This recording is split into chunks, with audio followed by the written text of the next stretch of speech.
Okay, well, welcome everyone to the live stream. And I see we've got people waiting already, which is quite surprising given it's the holidays and you should have something better to do. Anyway, so let's just recap where we are since 2 weeks ago. I guess we've seen initial claims today fall below 1 million in America for the first time since we had that 6 million spike. So that's obviously a good thing that more people are now employed in the US.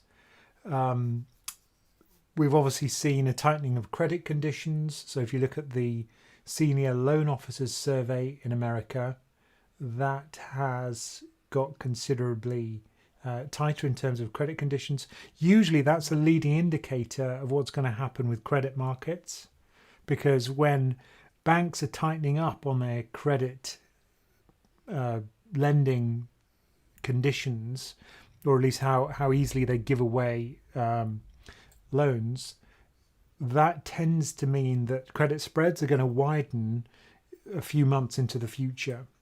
Now, obviously, at the moment, we've got a distorted credit market because the Fed is buying LQD and other ETFs, which are investment grade credit and some high yield credit, and that's tightening the spreads. So we're seeing the tightest spreads we've seen in a while. Some of them are, some of these new issues are trading at record low spreads for junk bond issuers. So I think what's kind of clearly at odds there is the credit conditions, the fundamental credit conditions are getting worse, but the market variables are hugely distorted by what the Fed's doing.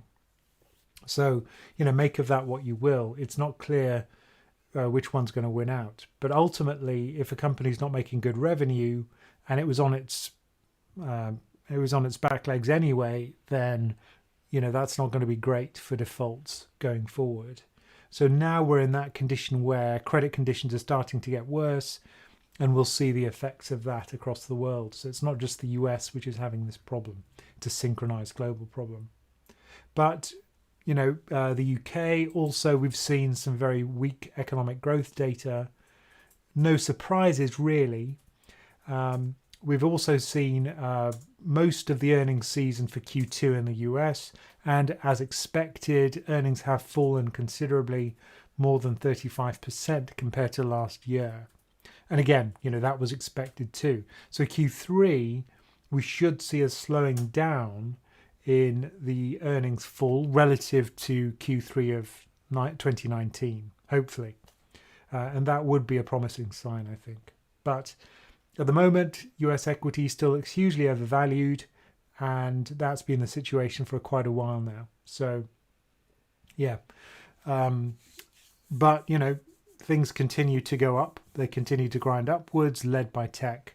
But, how long that continues, we'll have to see. So let's start answering some questions. As always, if you possibly could, do like the stream, because obviously it helps us. And if you do want to subscribe to our stuff in future, please do, because then you'll see our new videos pop up in your browser, so you'll know when we've published new stuff, which is great. So if you do want to ask a question and jump to the front of the queue, because I realise there'll be lots of people on the live chat, then ask a super chat. You do have to pay a bit for that, but it means we'll answer your question straight away. And obviously, we get to eat, which is always a bonus. And thank you all the pension crafters, people who are already members of our community who've joined us this evening. Always nice to see you here. And if I could prioritise you, I would. For the questions. Anyway, so let's get started with the questions. And I see we've got 100 viewers and 36 likes already. But if you could like our stream, please do. It's very easy to do.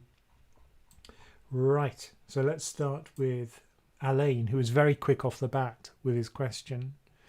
He says, "Thank you very much for the educational videos. It's my pleasure." And calculating many indicators, says Alain, and correlations between assets in a portfolio is quite laborious. Is there a portfolio analyst tool that does it for us. I've searched on the internet. Well, I did publish a spreadsheet and a video on how to do this. Is it easy? Numerically, yes, but you can do it in a spreadsheet quite easily. The difficulty is if you have lots of series, lots of numbers, or at least lots of different assets, the matrix is a square matrix. So let's say you've got 3 assets, then you've got so you've got n times n minus 1 over 2. So you've got 3 times 2, which is 6. So you've got 3 possible correlations there. But if you have 10 different assets, then you have 45 different correlation. And if you have 20, then you have 20 times 19 divided by 2. You can see that it goes up as the square of the number of assets that you have. So you end up with gazillions of numbers, and it gets really difficult to make sense of it. Which is why I always use the Scooby-Doo tree, which is a really nice low-dimensional way to visualize clustering relationships. You can use it for gene sequences. So, for example, coronavirus RNA sequences, you can see them aligned, so you can see the phylogenetic tree of how they're related to each other. But you can do the same thing for assets, and that way things which are close together in the tree are highly correlated. Now, I just think that's a great way of visualizing correlation matrices, but you can do it in Excel. So the sequence of things you have to do, first of all, you align the sequences so that on a given day, you get the same price, the price on the same day, same closing price. The second step is to work out the daily returns. So you do correlation in returns, not values. So you work out the price today divided by the price yesterday minus 1. That's a percentage change day by day. And then you do the CORR, which is a CORR function in Excel, where you specify 2 of the columns of returns and it works out the correlation. So that's how you do it between 2 series. If you have many series, then it becomes much more difficult and it's quite clunky in Excel. It's very easy to do it in R, which is the language which I use. It's just a really nice language. In fact, why don't I show you? Why don't I show what it looks like? It's just dead easy to use. Let me just share my screen. And if I minimize that, you should be able to see this in a sec. Yeah, so this is R. So I've got some series here for a whole bunch of different indices. I've got all of the major indices, which I've downloaded from an application called SharePad. Now, what I can do, if I want to work out the correlation in R, all I have to do is COR, C-O-R. So this is what this line here does. I've got the returns, the daily returns and v.return. So if we just quickly plot those returns, and I'll just plot the first, I don't know, the first 5 here, so you can see them together. So here are 5 series, and this is what the returns look like. The original indices looked like this. So those are the original series. This is the Dow Jones Index, this is the DAX, this is the S&P 500, the FTSE 100 and the Australian ASX. This is what their returns look like, the daily returns. Now notice how these are centered around 0, and then we work out the correlation, which is M. So let's have a look at M, and you can see it's a huge matrix with lots of numbers in it. So that's the difficulty with correlation. It gets really big. Whereas if I just look at the clustering tree, you can really easily pick up the structure of the data. So for example, I can see all of these UK indices clustered together. The FTSE 350, the FTSE All Share, very, very closely correlated, as is the FTSE 100 and the FTSE 250. They're all UK indices. They have common drivers. And then, you know, you get the US over here, you get China in a little branch of its own. So I think these Scooby-Doo trees are a great way to see the correlation structure of different markets. So I just think R is a great language for that. But there are other languages like Python. There's a scientific Python plugin. I think it's a plugin. and apparently that's very good.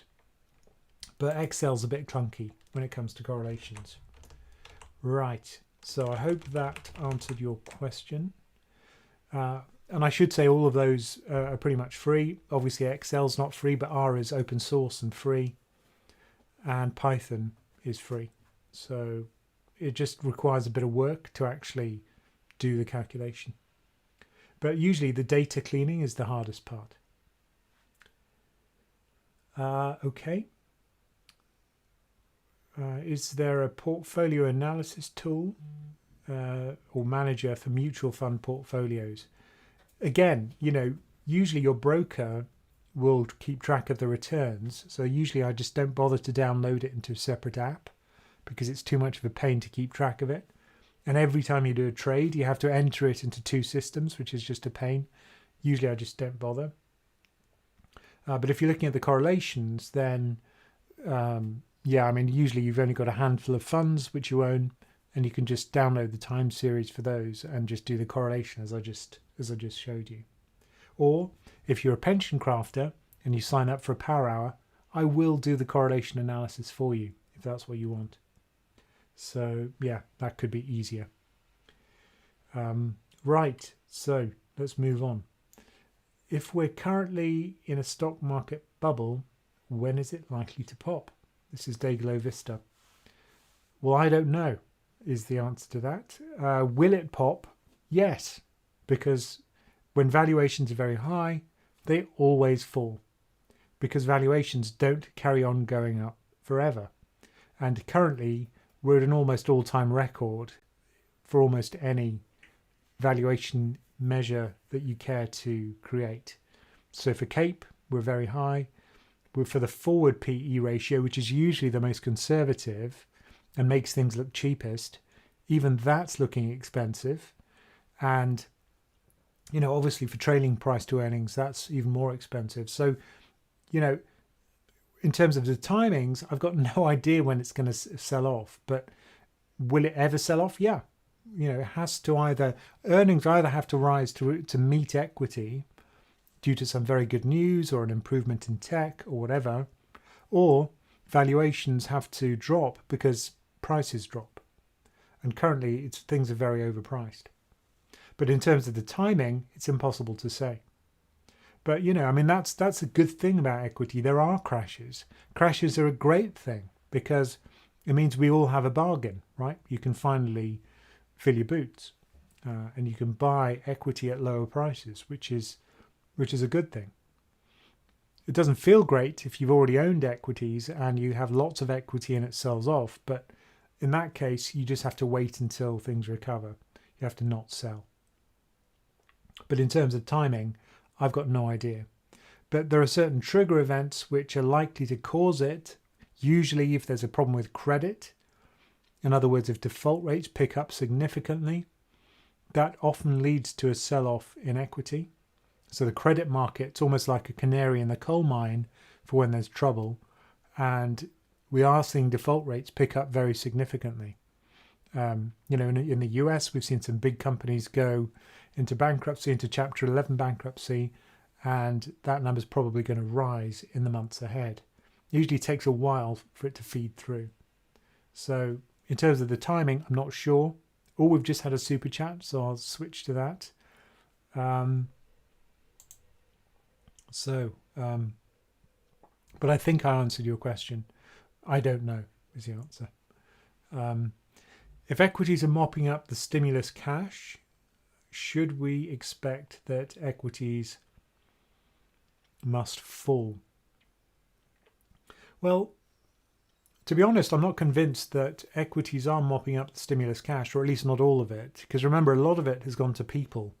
And those people probably are not going to spend it because, or at least some of them aren't going to spend it on frivolous things, right? Such as clothes or kind of consumer discretionary type things, because they have to pay the rent. And if you just look at a survey which is published by, I think it's the Bureau for Labor Statistics, they do a weekly survey now, and in the US, there's an alarming number of US people who just can't pay their rent or who are worried about paying the next rent check.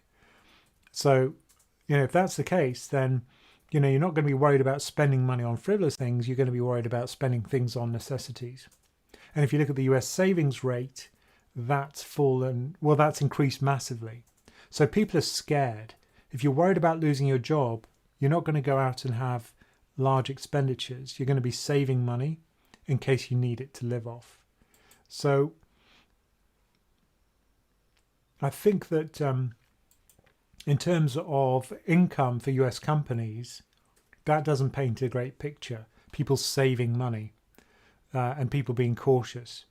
But who knows? As we see an improvement in the labour market, and we have seen initial claims fall below 1 million, which is positive, then maybe sentiment will increase. People will gain confidence. They will go out and spend, and that will push up the all-important US services sector. But at the moment, it doesn't look that way. It still looks as if people are being cautious. And we're still getting difficulties with the virus, which is affecting people's behaviour. We're still having to socially distance, and people are still worried about going out. And it takes a while for people to kind of recover psychologically from an event like this. So that's what I think will take time to heal. But ultimately it will heal and things will get better. But ultimately, yeah, I think we're going to see a rough ride before that happens. But hey, I don't know. The combination of valuations, a worsening credit situation, and a US election coming up, which looks pretty uncertain, isn't a great combination for building confidence. So, I think equities have got a long way to fall given where valuations are, and all it takes is one big triggering event. It could be a big default. It could be some unexpected event to do with the election. There are many things which could trigger it. But the fact that valuations are so high kind of creates tinder for that conflagration that could happen. So that's what worries me. So I hope that answers your question, D Shimin 1. Thank you.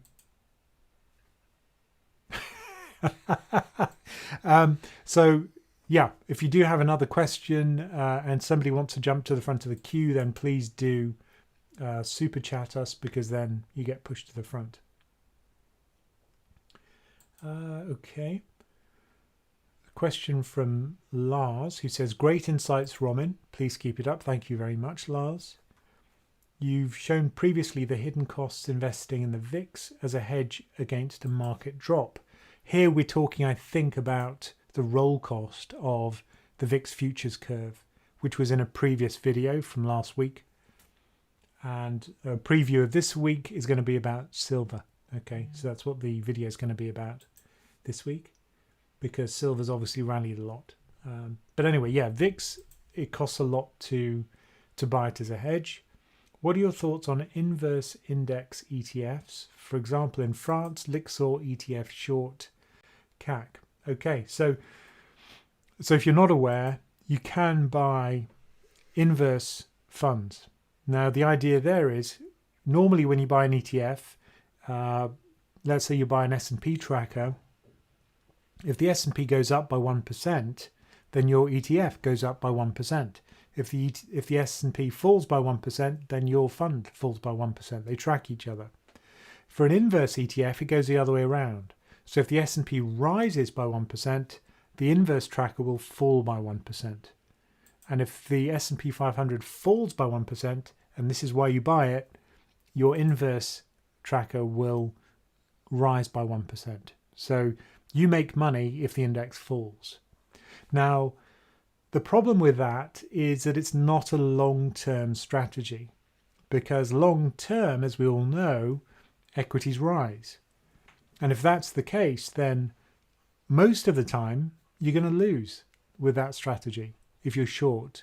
So by buying a short tracker, or at least it's not really a tracker, by buying a short ETF, then you're kind of trying to time things. You must be, because you can only hold it for a short period of time, which means you have to be right about markets falling pretty much, within a few months, I'd say. And people are very bad at doing that. And that's why I think most of the time these things will not work, because they require you to be able to time the fall of equity, which very few people can do.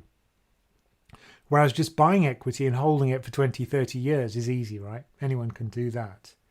It requires very little skill. And let's face it, if you time things correctly, it's often because of luck. So I think that's the fundamental problem with leveraged inverse ETFs. And then if you go for 2 times ETFs, where instead of getting -1 times the S&P, you'd get -2 times the S&P, or -3 times the S&P, there you really get toxic properties, because what they do is they track the daily percentage move. And that means that you get leakage of tracking, which means that if you're in a volatile period, you can massively underperform the index that you're tracking, because you leak a little bit of return on the way up and on the way down. So there's a video I've also done about inverse or leveraged ETFs, which just Google PensionCraft leveraged ETF, and you'll see why I think they're toxic. But yeah, most of the time it's very difficult to time markets, which is why I probably would avoid short ETFs. But if you're convinced that A, you can time markets and you know when markets are going to fall within a month or so, then yeah, you can have a go. But as a hedging product, not great. You may as well just not own the equity in the first place. Right. Oh, yes. Yes, do like our stream. Currently we have 83 likes and 194 viewers, which means that less than a third of you like what you're watching, which surely makes no sense. If you're watching, then surely you like it. So please do like the channel, like this stream, and it'll make a big difference to us, obviously. And you can hear God's angry because there's thunder in the background, because not enough people are liking our stream. That's why. Okay. Right, next question. I'm going to have a swig of my branded drink now.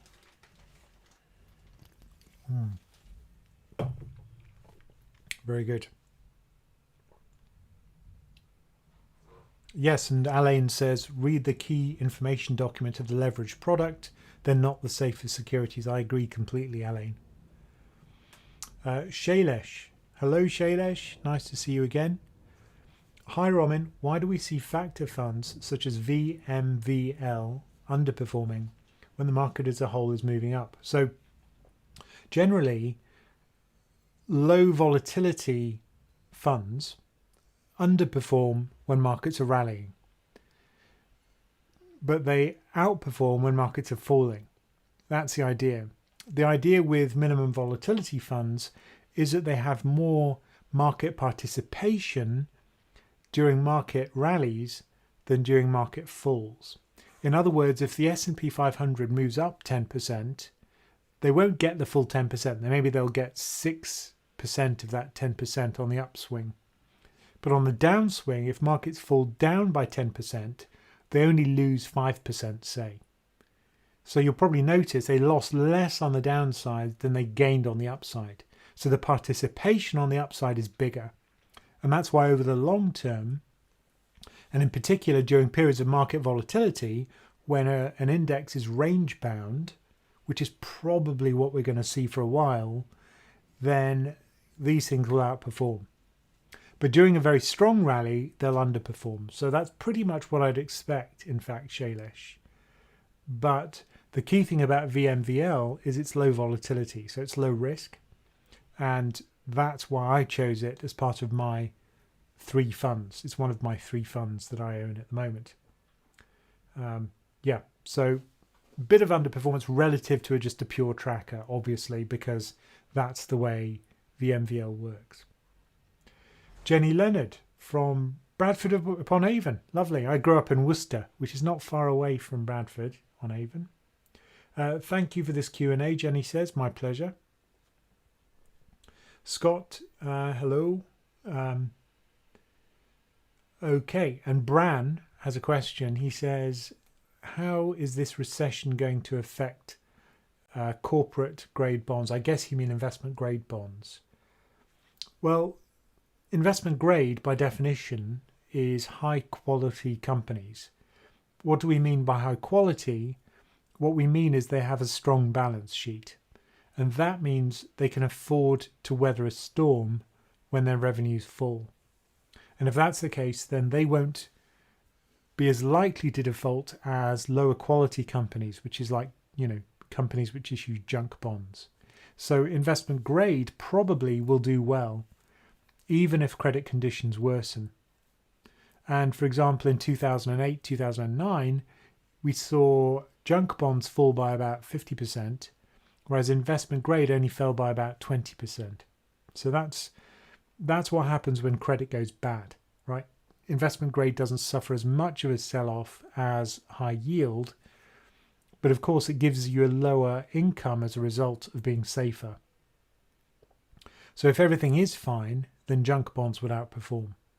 And again, it's like equity.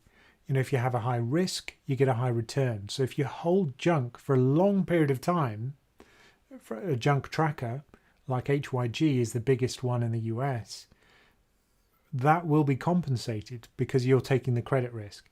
Every so often you're going to get whacked when there's a credit problem, but usually it bounces back. It's always bounced back in the past, and it'll probably continue to do so in future. Unfortunately, we don't have a lot of history for these junk bond funds because really they've only been around since the financial crisis, just before.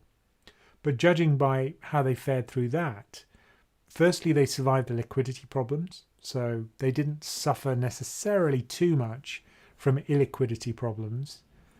But secondly, they also bounced back fairly quickly. So if you look at HYG, you can see that. So why don't we do that? Why don't we have a quick look at HYG just to see how it performed. So let me just share my screen again, and I'll appear in the bottom left of the screen. Yeah, here we go. So this is HYG, which I'm just about to pull up, which is the biggest US in junk bond fund. And you can see that in 2008, it fell by about, well, if we take it from the peak, it would have been about 40%. But then very quickly, within the space of 1 year, it bounced back. Now, remember, this isn't a total return index. So what you can't see here is a 4% income, which it was generating every year. So that continues even today. You're probably going to get about 4% in income from this fund. So the capital gain won't be great, but the income you get for it certainly is great. So it's great from that point of view. So investment grade, if we look at something like LQD, which is the biggest investment grade ETF, that only fell 20%, you can see, but it also bounced back very quickly within the space of, certainly within a year. So yeah, I think, investment grade companies are going to obviously do better than high yield if we do see a pickup in default rates. Right, so let's switch back to the questions. Oh, there's a super chat. Brilliant. So Ceramis says, hi Ramin, is it worth buying bonds, then waiting for a crash, and then rebuying a fund like S&P 500 or Life Strategy 100% equity? Yeah, I'd say that's a good strategy. And it's certainly something I'm doing. I mean, I'm 80% in bonds, and if we do get a big fall in equity, then I would rebalance more heavily into equity. So I'm 80% bonds, 20% equity. Let's say equity fell by 50%. Well, I'd obviously buy a lot of equity in that case and sell bonds in order to buy it. So yeah, I think that's a good strategy. But the drawback is that if you're 100% in bonds and you're waiting for bonds for equity to fall before you buy them, what happens if equity just continues rising as it has been recently? And that's why I own 20% equity, because I know that, you know, there are reasons why equity could continue to rally for a while. But do I have a lot of equity? No, because I personally think we're in a pretty weak position in terms of earnings growth at the moment. So yeah, I think in terms of strategies, that's a good one. And just rebalancing. So let's say you just own a 2-fund portfolio with equity and bonds in it. Then let's say it's 50-50. Equity falls 50%. So that 50% equity now becomes 25%. What you then do, the bonds would have gone up a bit. You buy equity with the bonds, and rebalancing means you can buy at a discount. So, I mean, I think that's a good strategy. The worst thing you can do is sell the equity, which is what a lot of people do. But what you're talking about, Ciramis, is buying equity after a crash, which is a great thing to do because crashes are a bargain. Okay, so I think that answers your question. PensionCraft. Yes, if you want to join us as part of our community, then you can ask questions on the chat application Slack anytime you like, of me or other members of the community, because now we have a growing community.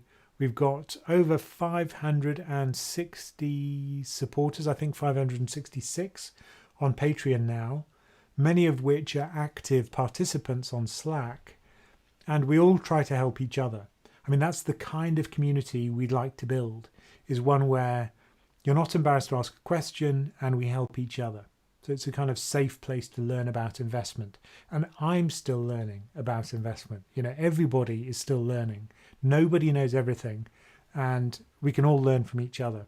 So that's what you get from the community. It's me and the other members of the community, and we all help one another. And it costs $10 a month. You go to patreon.com/PensionCraft. There'll be a link in the description below if you want to do that. And yeah, I think you'll get a lot out of it. People tell me they do.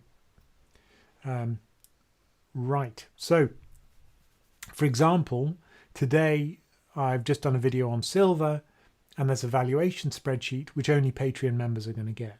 Okay, so, you know, that's the kind of thing which you get as a Patreon supporter, plus lots of exclusive content, explainers like this, but on particular topics, which you can only see if you subscribe. So yeah, I think it's a good way to learn about investment. Right. Do like us. So currently we have 130 likes. Thank you very much if you did like us already. If you're one of the 120 people who haven't liked this yet, please do like it. I'd appreciate it because it makes a big difference in terms of our visibility. So that'd be great if you did that. And other people will then be notified that we're having a live stream, and we still have 27 minutes to go. So please do like us, and that'll make a big difference. Thank you. Time for my branded drink again. Oh, Ciramis says, thanks, Ramin. Great advice as usual. Education, not advice, of course. Have another £10, just trying to do my bit to support the channel. I really appreciate that. Thank you very much, Ciramis. It makes a big difference to us. Look, my dog's really excited now. Teddy? Yes? We just got another £10, my friend. Yes! There's got to be a treat for him in there. I don't have any treats, unfortunately. Oh, well. Sorry, Ted. Jump up. Oh, yes! Thank you very much. Teddy says thank you. Good lad. Yes. So thank you very much, Ciramis. Teddy will eat tonight. It's good news, isn't it, mate? Hey? Good news. Very good. Okay, so let's move on. Silver inflation manipulation at Jpmorgan. Oh yes, I did hear about this. Is it real or not? If so, how will they deflate those contracts? Well, I don't want to end up in a lawsuit with Jpmorgan, but apparently there were some irregularities with silver trades, so I've heard, allegedly. But I'm not an expert on it, so I don't know the details. So, you're going to have to Google that one. So I'm not going to comment on it. Oh, we've got another live chat. That's great. So Denis Segili says, how do you feel about airline equities, such as British Airways, Air Canada? Do you see a bailout? Are these companies at their lowest lows? So obviously people are very aware of this because Warren Buffett sold his airline stocks very famously. And obviously valuations are very low for airlines at the moment. I guess in the case of national carriers, then bailouts are more likely. I'm not a single stock analyst, so I couldn't comment on those particular examples. But I think a lot of governments are having to bail out a lot of industries at the moment. And the political will to do that is weakening. So I think they've been helping a lot of companies. But I think, will they bail out national carriers? Maybe in some cases. I mean, there are certain companies like Boeing who've obviously been hit massively by this pandemic. And they generate a huge number of jobs in the Pacific Midwest, in the Pacific Northwest in America, Pacific Northwest in America. So they are pretty much too big to fail. And I think if push came to shove, the US government would probably bail out Boeing. But Air Canada, probably, because it is a national carrier. British Airways, not so much, because remember, that's now owned by IAG. So although it's got a flag on it, the British flag, it's not really a kind of national carrier, although many of us think of it that way. So it really depends on the particular example, I'd have to say. But would I buy them? No. I mean, I don't buy single stocks anyway. But you know what they say about a falling knife, you don't want to catch it. And I think we're going to see weakness in the airline sector for quite a while to come, as people are still nervous about flying. And if you remember back in just after 9/11, people were nervous about flying for a long time after that.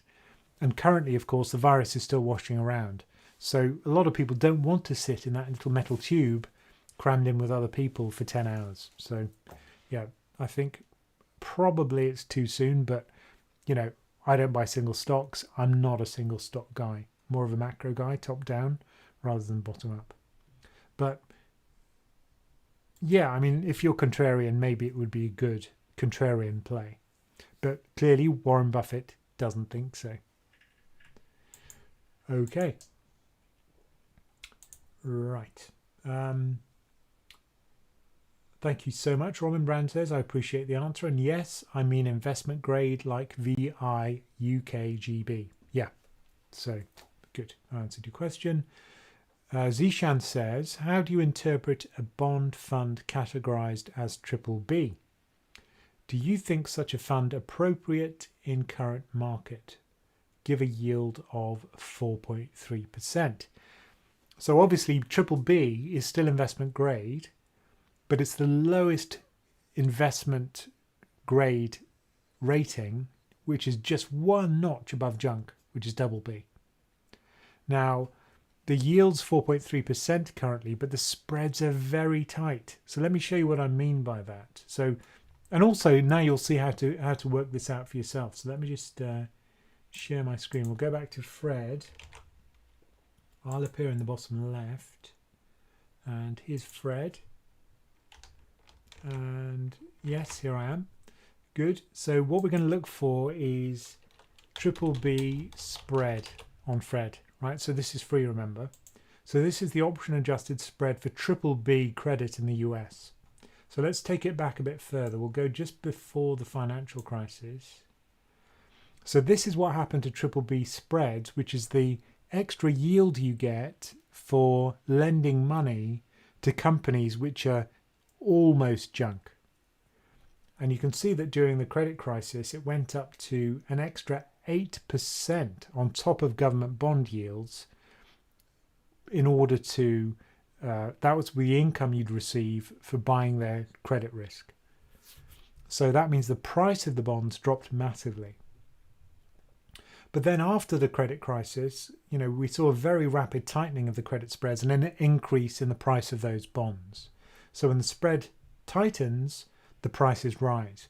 When the spread widens, the prices fall. Okay, so that's the way you read this thing. And for a long time, we've had very tight credit spreads. And then going into this crisis, credit spreads blew out massively to about, about 4.9%. But since the Fed started buying junk, that's tightened to very low levels. Not quite as tight as just before the sell-off, but still pretty tight. So that's been a very strong rally in very low-grade credit. So how long is that going to continue? Now before, I don't know if you remember, but I was talking about the Senior Loan Officers Survey in America. And one of the best leading indicators for spreads is that tightening of credit conditions. And I'm going to just show you that indicator right now. So this is tightening of credit conditions for small firms and for large and middle market firms. Now you notice what happened in the previous credit crisis. You've got a big tightening of credit conditions, which meant that it was harder to get a loan from a bank if you were a small company or a large or middle-sized company. And then we saw the credit spreads widen after these credit conditions tightened. And notice how that happened. The tightening happened before the recession. Now currently we're also seeing a tightening of the same magnitude that we saw during the credit crisis. And that's the leading indicator that I was talking about. So when that normally happens, you get a widening of credit spreads and a selling off of corporate bonds. So in answer to your question, do I think spreads reflect that? No, they don't. They haven't widened. Do I think they'll widen? Yes, because it's not the job of the Fed to bail out companies which are on their last legs. What they have to do is maintain liquidity in that market so that if things do get worse, we still get price discovery. In other words, we still get good pricing of bonds, and there's still a functioning market, so you can still buy and sell corporate bonds, but they're not there to prop up the price of junk. They're just not there for that. Maybe they want to keep spreads tight for companies which are kind of okay, but slightly dodgy credits. But what they don't want is to maintain the walking dead, the zombie companies, which are basically shouldn't exist. They're just being kept alive by monetary injections of cash from the central government. So to answer your question, no, I don't think that's a reasonable yield for junk at the moment. Or almost junk at the moment. So 4.3%, not too generous. So I'd be very cautious about that. Certainly keep your eye on the credit conditions if you are going to buy it, because we could see defaults pick up very significantly, and that would obviously result in a capital loss for funds which buy the lowest notch of investment grade. Okay. Oh yeah. Brilliant. So Chess Dad, thank you, has a super chat. He says, do you think long-term US Treasuries will be hurt due to inflation risk in 2020? Well, no. And the reason why I say that is because, okay, so if there was inflation, yes. If there was going to be inflation in 2020, I would be concerned, because long duration bonds obviously will be the ones that sell off the most, which will be most impacted by inflation. Short duration would be affected less. And if you're really worried about inflation, you'd buy inflation linked bond funds. So TIPS funds, for example, in the US. But the reason why I don't think we're going to see huge inflation in the US in 2020, let me again share with you some stuff on Fred, because I think that shows it quite well. So let me just do the picture in picture, and what we're going to look at is the okay, so we're going to get the, have I got it here? Okay, velocity of money is what I'm looking for. I'll look for M2, velocity of money. So let's see if we can find that. Or it might just be under M2 velocity. Velocity of money, here we go. So this is how often or how many times every dollar is spent. So imagine that the Fed is printing money, right? So they print a dollar. Now, if that dollar gets spent 10 times in the economy, that's going to generate inflationary pressure. But if the dollar just gets spent twice, then it generates less inflationary pressure. And if the minute the money is printed, it's squirreled away in a savings account, then it won't generate any inflationary pressure at all. And what we've seen is a fall in the velocity of money after the global financial crisis. And then during this crisis, it's fallen off a cliff. And now it's at levels I've never seen before. So even going back to 1960, the velocity of M2 money was never this low. It's just above 1 at the moment. So in order to get inflation, firstly, you have to print money, which we're doing, obviously. Central banks all over the world are doing that. But the velocity has collapsed. And if we look at the savings rates, that's another reason why I don't think we're going to see huge inflation in the US, at least. And we're seeing a similar thing in the UK, actually. So savings, personal savings rate. So this is what people are doing with their income. We've seen a very big pickup in the savings rate. It's fallen slightly from the peak in April, but it's still very high. So this is the percentage of your disposable income which people are saving on an ongoing basis in the US. So people are not going out to the mall and buying lots of stuff. They're saving the money, because if you're worried about losing your job, you're not going to go out and spend. You're going to save. So that's why I think, while people remain cautious, it's very unlikely we're going to see huge inflation in America or elsewhere. So that's not something I'm worried about at the moment, not at all. Okay, so let me switch back to video.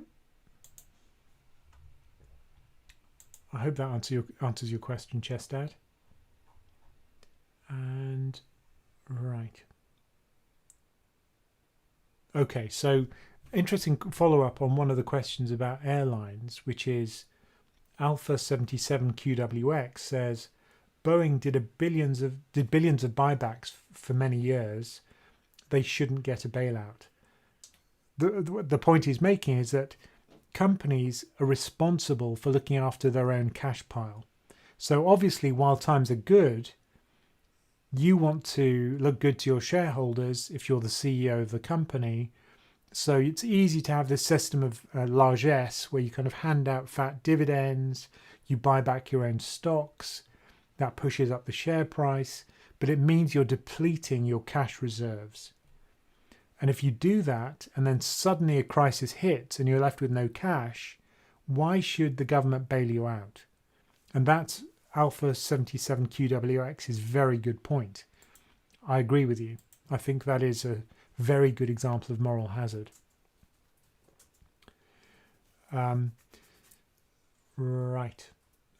So Cool Dude 1995. I recognise that name. Hey Ramin, thoughts on Scottish Mortgage Investment Trust in 2020 at the moment? Okay, well, I like Scottish Mortgage. It's a very good investment trust. They like cutting their fees. It's very well managed. It's very well governed. I've done a review of it. If you're interested, just Google PensionCraft Scottish Mortgage. what they tend to buy is fairly risky stuff. So a lot of Chinese companies, a lot of unlisted companies, kind of like Woodford, but probably more liquid than the ones which Woodford bought. Things like Spotify. And, obviously Alibaba, when it was unlisted, they bought that.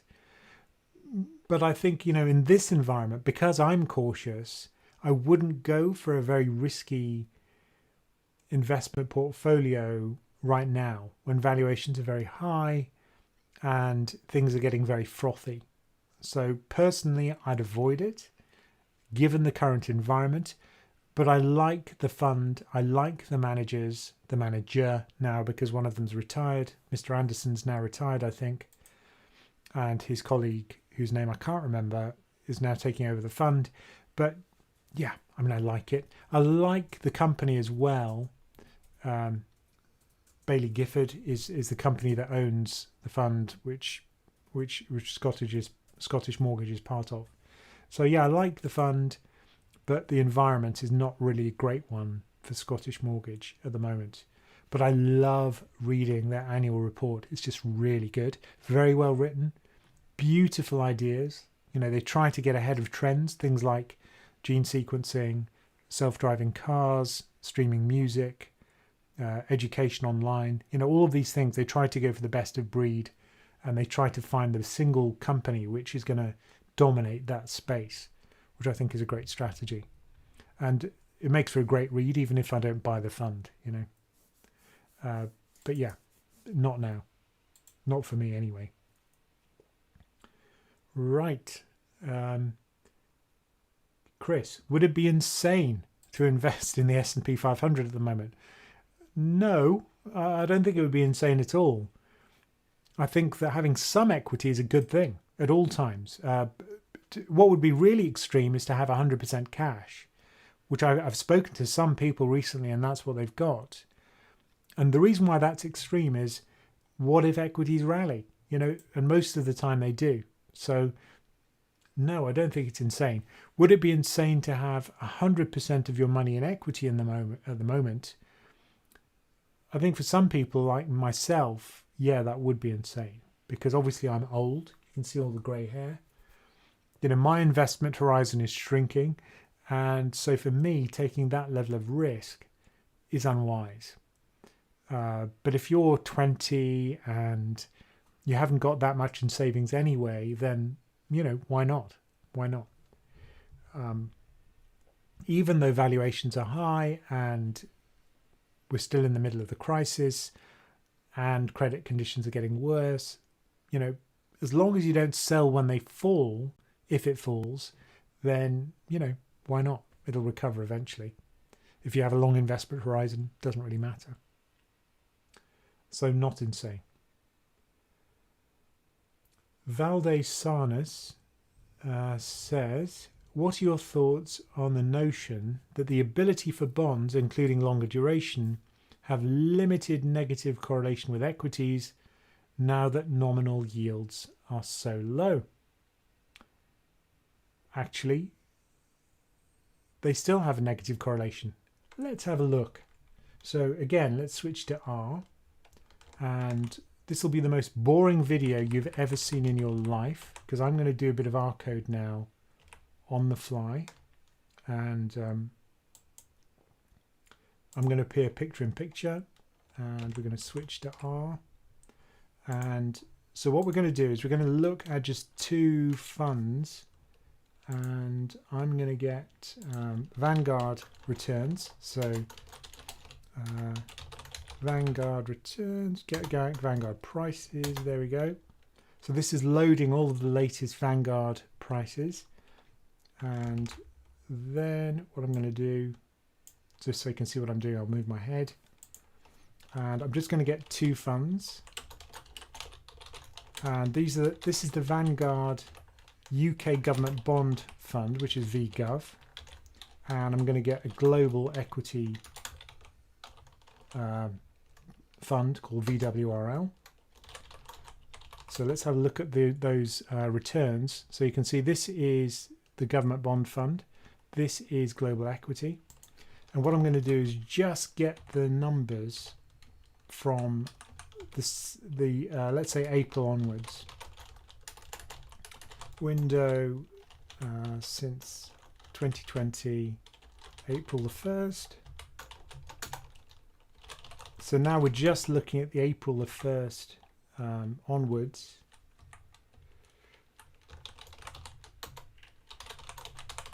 And there we go. And what we're going to do now is work out the returns. So we'll get the daily returns.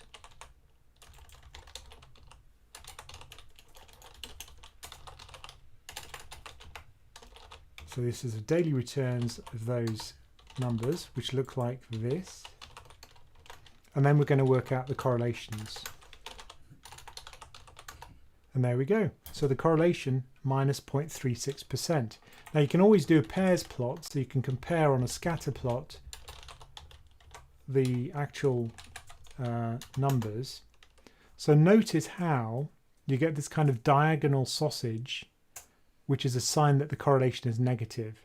When equities go up, bonds go down. And when equities go down, bonds go up. So that negative correlation of minus 0.36 shows that it's not true that bond yields are no longer negative between bonds and equity. It's just not true.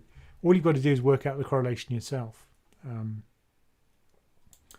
Right. So let's go back to the screen. And it's 4 minutes to go. So please do like. Currently we have 300 viewers and almost, and we have 181 likes. So 100 people still haven't liked this. So please do like it. That would be great if you did that, because it helps us a lot. And it's just a sign that, you know, we're doing the right thing.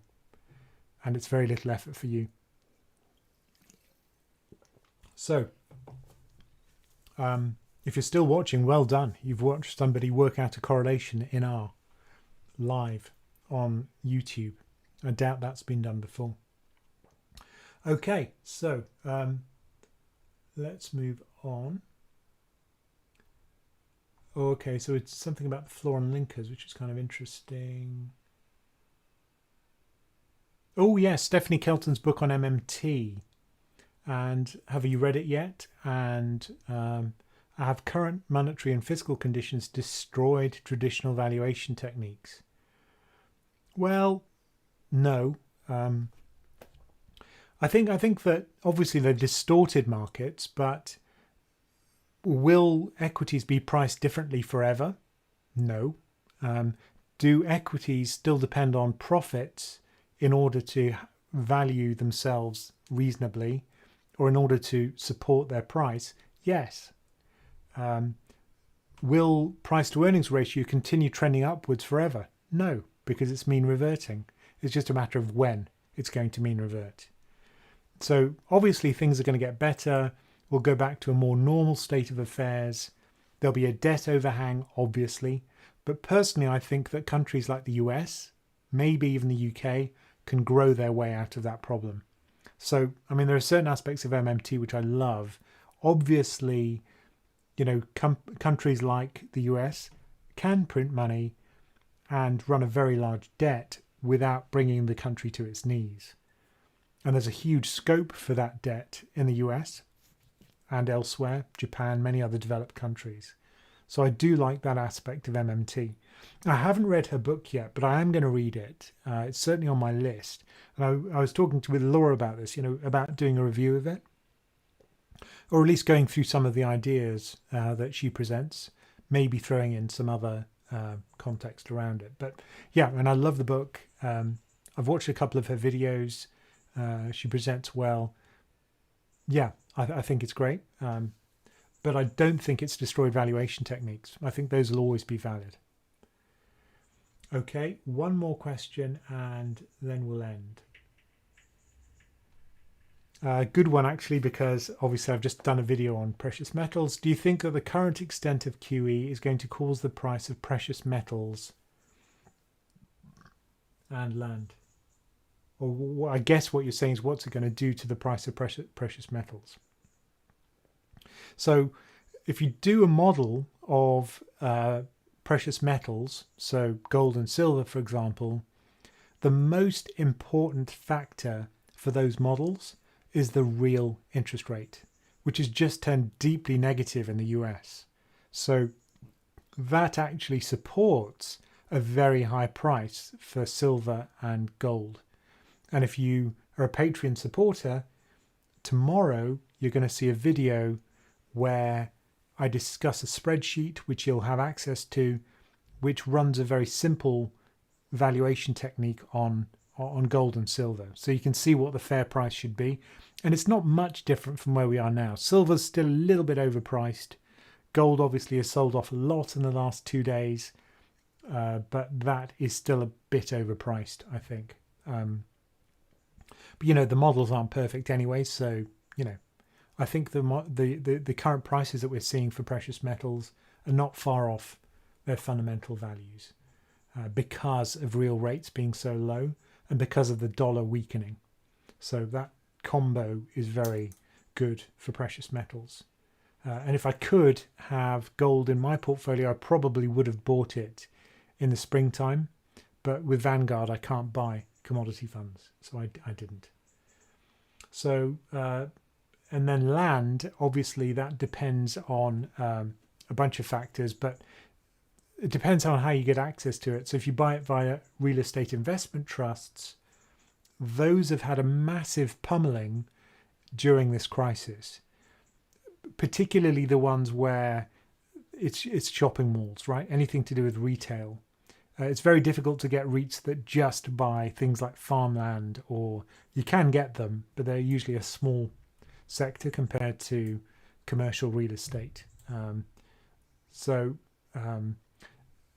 Yeah, I think REITs obviously have taken a hit, but I think precious metals, probably those valuations are justified given where we are now with the strength of the dollar and with real interest rates. Anyway, so I think I'd like to thank you. I'd wrap up there. It's been an hour. Thank you all for spending your Thursday evening with us. I really appreciate it. Do subscribe to us on YouTube. There's a subscribe button there. You can just click on it. Do like it. It's not too late to like this stream. It helps us if you do that. And tell your friends about us if you're already a subscriber and you want to help people also learn how to become better investors. That's our role, to help you become a better investor. And do join us as part of our community. It's just $10 a month. You can end your subscription anytime you like. You're charged at the beginning of the month, so you can try before you buy. So we'd love to see you there, and thank you for joining us. The links will all be in the description below, and so yeah, please do join us. It would be great to see you as part of the community. And have a great evening and a great 2 weeks before we see you again. Goodbye.